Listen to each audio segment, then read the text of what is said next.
हसीनन जो नयो कुलई कटे झलक महबूब जी आवे मथे मथे हसीनन जो अॻिते बि शेर हले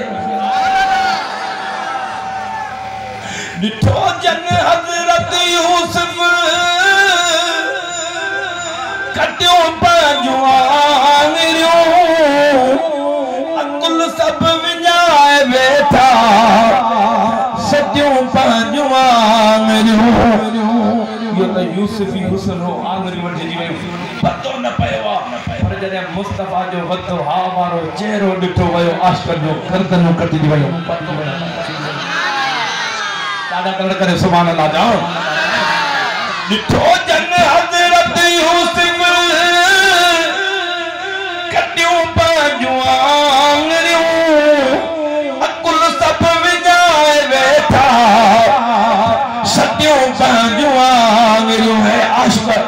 इन लफ़्ज़नि ते सुभाणे अल्लाह चवे ॿिए ते पाबंदी आहे हे लफ़्ज़ ॿुधी करे ॾिठो जन मुस्तफ़ा जन मुस्तफ़ा घोरा घर आई बचा हे शेर उन मस्तूब में जेके मीलाद में आशिक़ शहीदी आहे उन जे लाइ सवाब जे आशिक़ थो चवे बचल हुई जान साद लो कटे कटे हसीनन जो हुस्न नयो कुलई कटे झलक महबूब जी आवे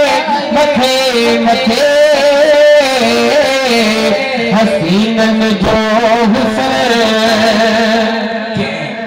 हिकिड़े गुनहगार असांजे नबी खे न मञो त छा थी वियो तो असांजे प्रिय खे त सुकल खजे जा थोड़ा बि सुञाणे सुभान अल्लाह थोड़ो बेजान या जान वारो बेजान बेज़बान या ज़बान वारो कोट बंगलो वारो मां फैसलो तव्हांजे मथां थो रखां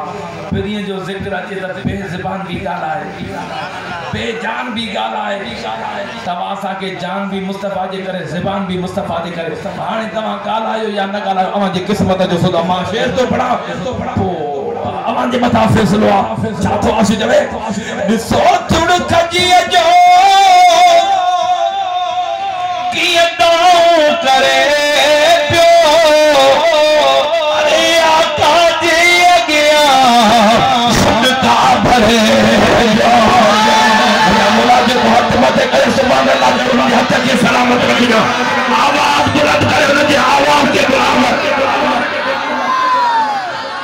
हथनि जे मथे लब्बैक लब्बैक लब्बैक या रसूल अल्लाह लब्बैक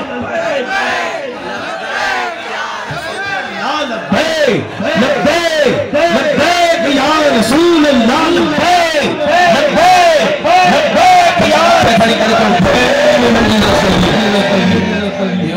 चौथा मां वरी शेर दोहराया सुभान अल्लाह पोयनि ॾे इलाही कसर रहे थी